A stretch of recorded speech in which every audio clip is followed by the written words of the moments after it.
There are days when a city falls silent because of grief. There are days when it falls silent because of shock. But in El Salvador, there was a day when the silence came from something even more unsettling. Fear so complete it no longer needed to announce itself. Buses stopped running. Schools shut their doors. Market stalls folded in on themselves behind metal shutters. Streets that should have been noisy with engines, voices, and routine suddenly felt hollow, as if the city had stepped back from its own life. People did not need an official warning to understand that something was wrong. No air raid siren sounded. No public decree was read. And yet entire neighborhoods reacted as though they had all heard the same command. In a way they had. That is where the story of Barrio 18 becomes more than the story of a gang. As because what happened that day was not simply the result of gunmen roaming the streets. It was the result of power. Power transmitted through rumor, symbols, terror, and obedience, often from behind prison walls. Power that didn't need to stand in the open to be felt everywhere.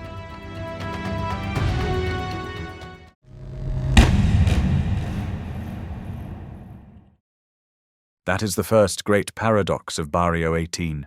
It began as a street gang. It grew out of marginalization, displacement, anger, and the hunger to belong. But over time, it became something far more organized, far more adaptive, and far more dangerous than the phrase street gang can comfortably contain. It developed rules, hierarchy, channels of command, territorial control, and a culture strong enough to outlive the imprisonment or death of individual leaders. It became, in effect, a shadow system. Not a state in the formal sense, not a government with ministries, flags, or public institutions, but in certain districts it could decide who moved safely, who paid, who stayed silent, and who became an example.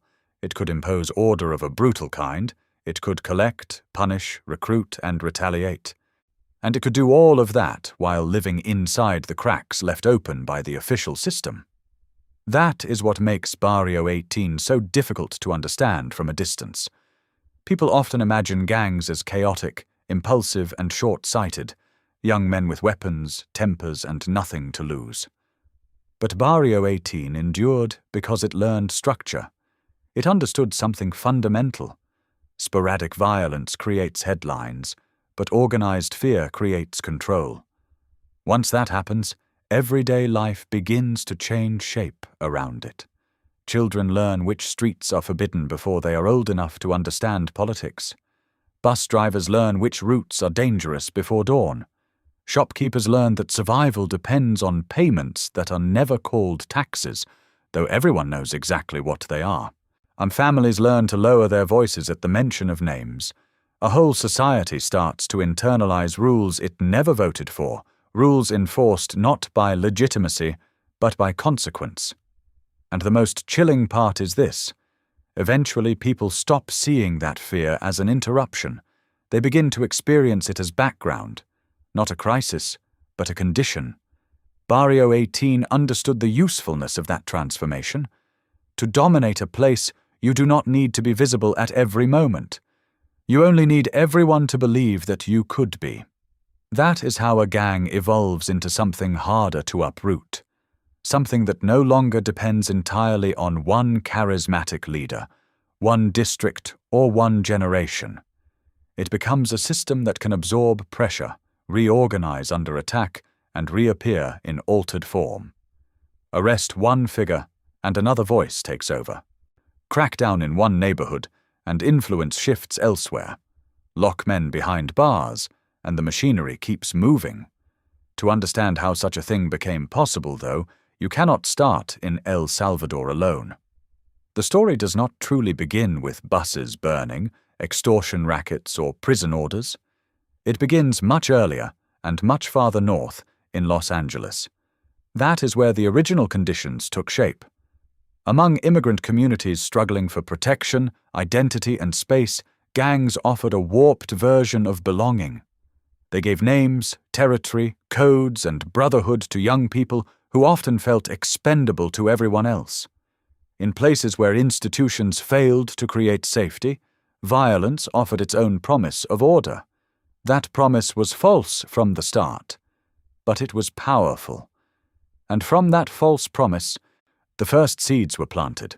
The central question of this story is not merely how many people Barrio 18 killed, or how many neighborhoods it controlled.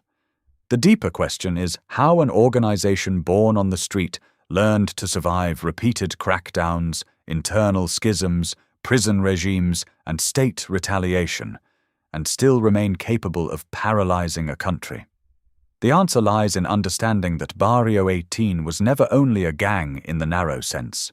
It became a mechanism, a technology of fear built out of social fracture, then refined through discipline, symbolism, and adaptation. And perhaps the most disturbing truth of all is this: the moment a society begins to treat such a force as permanent, that force has already won something larger than territory. Because once fear becomes routine, power no longer needs spectacle.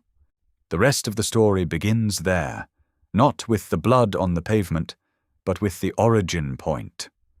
With Los Angeles, with the early figures who helped turn a local gang into a structure that would one day grow beyond borders, beyond prisons, and, in some places, beyond the full reach of the state itself. Every violent organization has an origin myth. Some begin with ideology, some with war, some with a single act of revenge that hardens into legend. Barrio 18 began somewhere more familiar, and for that reason, more unsettling. Among people pushed to the edges, trying to build protection where no real protection existed. In Los Angeles, in neighborhoods shaped by migration, poverty, exclusion, and territorial hostility, gangs did not emerge from nowhere. They emerged because there was space for them to emerge. For many young people, especially those caught between countries, languages, and identities, the gang offered what the outside world seemed unwilling to provide: recognition, loyalty, purpose, and defense. Twisted, predatory, and violent though it was, it still answered a psychological need. That is how organizations like Barrio 18 recruit so deeply. They do not begin by selling murder. They begin by selling belonging. The early generation mattered because it translated anger into structure. Figures like Spanky are significant not simply as personalities, but as carriers of the original code. They belonged to the phase in which the gang became more than an improvised street presence. It developed continuity, culture, repetition, a formula that could be replicated. And when deportation and migration moved people across borders, that formula traveled with them. What crossed into Central America was not just membership, it was method, rules, signals, loyalty tests, internal discipline, the logic of territory, the normalization of violence as governance. All of it became transferable, and once Barrio 18 embedded itself in El Salvador, it adapted quickly to the local reality. It stopped behaving merely like an imported gang and began functioning like an organism learning a new environment faster than the institutions supposed to contain it. That is the point at which the gang becomes more than criminal in the ordinary sense. It becomes infrastructural. Hierarchy matters in organizations like this, not because it makes them neat, but because it makes them durable. Barrio 18 evolved roles, chains of command and local authorities capable of holding ground, settling disputes, collecting money and communicating instructions. That kind of structure reduces dependence on chaos. Violence is no longer random. It becomes administrative. Symbols also become essential. In the world of Barrio 18, tattoos were never just decoration. They signified rank, allegiance, history, and legitimacy.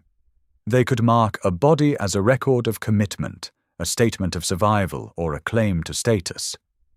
But they also revealed the gang's obsession with control. In a system built on fear, even symbols must be monopolized. That is why the killing of a 15-year-old over a fake tattoo is such a devastating detail. It strips away any illusion that this is simply about criminal enterprise. It reveals a deeper logic. power so invasive that even the body becomes territory. In an ordinary society, a tattoo is personal expression. In this world, it can become forgery, trespass, or provocation. A mark on skin becomes a death sentence because the organization cannot allow imitation where authority is supposed to be absolute. That is how domination deepens, not only through murder, but through the control of meaning itself. As the organization matured, different types of leadership emerged. El Viejo Lean represented a form of authority rooted in structure and command. Piwa carried the force of escalation.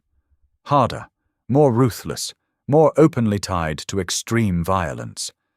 El Pinky suggested another mode of leadership. Tighter, quieter, more managerial in its own brutal way.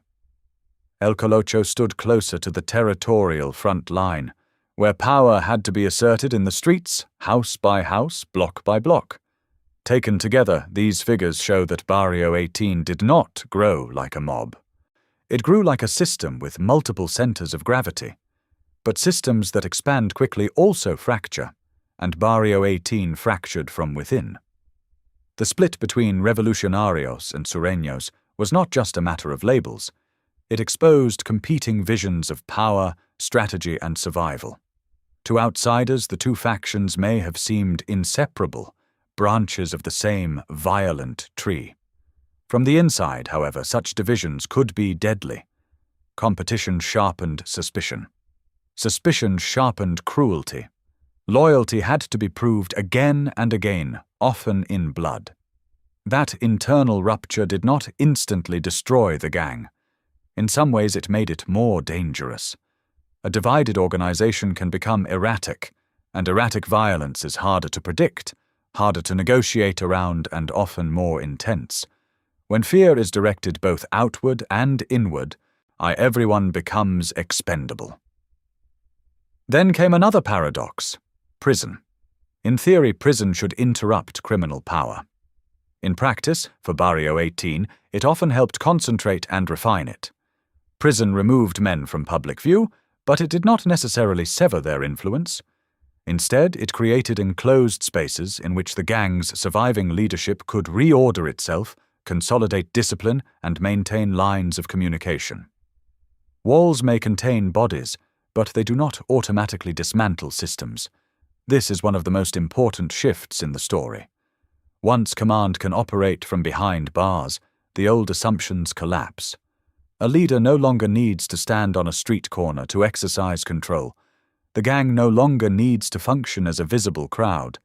It can become less theatrical and more strategic, quieter, harder to map, or harder to break. By then, the state was no longer confronting a loose collection of violent young men. It was confronting an adaptive structure with a social base, a prison infrastructure, territorial logic, and the capacity to regenerate after disruption. Arrests hurt it but did not end it. Raids displaced it but did not erase it. Leadership losses damaged it but also forced it to evolve. Barrio 18 had learned one of the central lessons of survival. Never allow the face of the organization to become more important than the organization itself. And once a gang reaches that point, the conflict with it stops being a purely law enforcement problem. It becomes something broader and darker, a confrontation with a shadow network running through neglected communities, prisons, families, adolescent identity, and institutional failure. But even that was not the story's bleakest turn. Because the bleakest turn comes when a state begins to suspect that force alone will not be enough, and starts to consider what it might cost to bargain with fear instead. What does it mean when a government begins talking to a gang? It can mean pragmatism. It can mean desperation. It can mean that the body count has become so unbearable and the public exhaustion so deep that officials begin searching for any mechanism that might lower the temperature. But it can also mean something far more serious, an implicit admission that the organization on the other side has become powerful enough to shape national reality. That is what made La Tregua so morally explosive. The controversy was never only about whether violence might temporarily decrease. It was about what the very act of negotiation revealed. If the state enters a back-channel arrangement with violent groups, then those groups are no longer being treated solely as criminals to be dismantled. They are being treated, in effect, as actors with whom something can be exchanged. That changes everything. On the surface, a truce can look like relief. Fewer killings, fewer headlines. A sense, however fragile, that normal life might begin to return. For frightened communities, that reduction matters. It always matters. But beneath the relief lies a more corrosive question. What has been traded, and who now benefits from the breathing space? Because organizations like Barrio 18 do not interpret calm the way ordinary citizens do, a terrified public may experience a lull as hope. The organization may experience it as opportunity, our time to regroup, time to restore links, time to reposition money, people, and influence, time to adapt to the next phase. For a gang that has survived through flexibility, any pause can become a strategic resource. What looks like de-escalation from outside may also function, from within, as recovery. That is why the story never resolves cleanly around individual leaders. Some are imprisoned, some are killed, some disappear from prominence. But the structure remains, and that persistence reveals the real nature of the threat. Barrio 18 did not endure because it always had the strongest man in the room. It endured because it gradually learned how not to depend entirely on visible men at all. That is where figures like El Mudo become so significant. He represents a colder type of authority. Less performative, and less dependent on public mythology, more effective precisely because of his opacity. Not the classic swaggering gang boss dominating through spectacle, but the sort of operator whose silence becomes part of his power. A man who need not constantly appear because the command system already exists around him. This is a higher stage of organizational evolution. Once power can be exercised quietly, through trusted intermediaries, coded signals, and fear already embedded in daily life, the gang no longer needs to advertise itself in the old way. It becomes more difficult to read and more difficult to target. It moves from display to endurance. And that is why repeated crackdowns so often fail to produce anything like a final victory. The state can intensify policing. It can build prisons. It can expand arrest powers and tighten security regimes.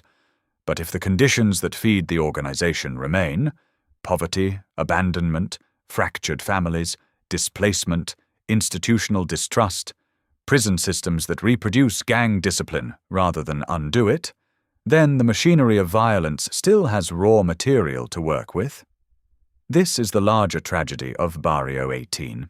It is not only a criminal story, it is a story about social emptiness being occupied, about young people seeking identity in places that should have frightened them, about institutions that arrive too late, too weakly or only in punitive form, about a society slowly reorganized around the anticipation of coercion.